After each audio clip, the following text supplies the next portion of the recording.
We just missed the perfect crepe flip, or as they say in French, flip de crepe. Yes, I have this saying. Now, I get so nervous in the kitchen, period, but, you know, making pancakes is something I'm awful at. This looks like something I would just be equally as bad at. This is a crepe, but that's okay. But it looks like the same process. It's a mini pancake. Yeah. And this is really cool. Easier to burn, now, listen, right? there's probably folks at home going, I've made crepes before, and I'm sure they have, but, Chef Bud doesn't bake or do stuff like this, so this is a big thing for me. I know. I'm impressed. What you're going to make it with a little bit of flour. Okay. And, see if we can flip it over. See? Ayo, look at you.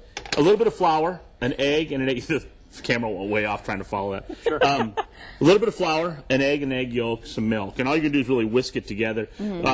Couple things you want to do is you want to get your skillet where it's not overwhelmingly hot, but where it's hot enough it'll brown them. You want them to kind of brown up. Okay. And then you just cook them in little, batches. And it should be I don't have any of the batter left, but the batter's real thin. It's not like a pancake batter. Okay. But the key is you want to brown them, but you don't want to brown them too much. And Steve and I were talking earlier, the first one usually comes out cruddy, and then you kind of get better from there. So that's when you snack on while you're cooking. Yeah. Basically, you just throw some mix in there. And okay. I want this one to kind of get... That's not a bad one, That's not real good. That'd be my best. Yeah, well, no. I think you can do better than that. Oh, you should do better. By the way, we only got a second, but I want to tell you that her food, she sent a picture on Facebook. If you didn't see the meal she made the other night, watch it, because I am so... As a friend of hers, I'm very impressed that she was able to do that, allegedly. Anyway, okay. What do you like in your crepe filling? Well, that's a good question. That's a great segue. That's what I was going for. So we're going to pour this one down and see it should have browned up a little bit more, but it'll be okay. Okay, so what I did was I took some blueberries and some blackberries, okay?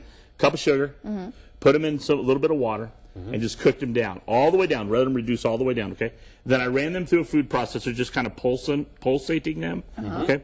And then once I got done with that, I added about a half a cup of cream cheese, okay? Ooh. Now, Steve, earlier when I was putting those other ones together, he was talking about how he hates, what did you say you hated? No, I didn't say I hated it. I just asked if it had the consistency of yogurt. Yeah, no, I think... You don't like yogurt? No. I do like yogurt. I said it looked like it had the consistency of yogurt. But see how pretty it is? That With is this nice really little better than yogurt. And your mother would love this because it's something colorful. Yeah. And then you just put them on there, okay? And you just roll them up. Like a burrito. Yeah, kind of. Okay. I wish you really wouldn't have done that, but anyways, it's a crepe, for God's sake. Okay. It's a French burrito. Thank you for screwing everything up. Okay, Oh, my God. I'm just playing. Okay, then I've taken some Driscoll strawberries, and I say Driscoll because those are the kind you should use. Okay. And I just, in a little bit of, the big fat ones. And in a little bit of simple syrup, like some sugar and water. Or actually, no, just sugar.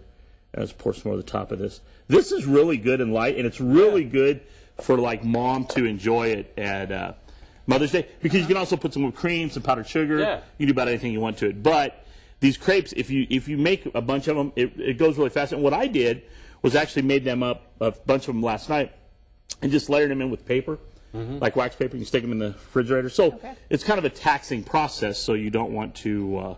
You want to be able to get them done in advance. So. Okay, I found my fish dinner. Mom. You did. I know she was like looking. You do use that all the time. All the time, yeah. And so if you pre-make your crepes, do you just heat them in a really slow warm oven? Yeah.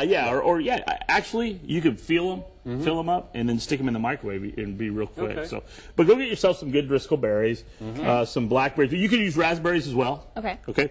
Now I don't necessarily strain it after I cook it down, and some people do to get the seeds out. But I like kind of that natural flavor and feel of it. So.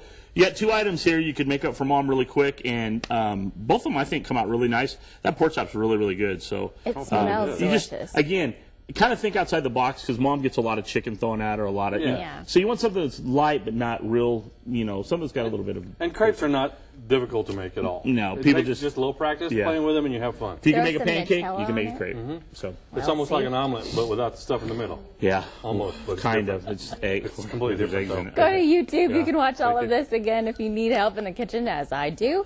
We've got a lot more still to come. Her food is incredible. Let's check in though with Courtney. Court.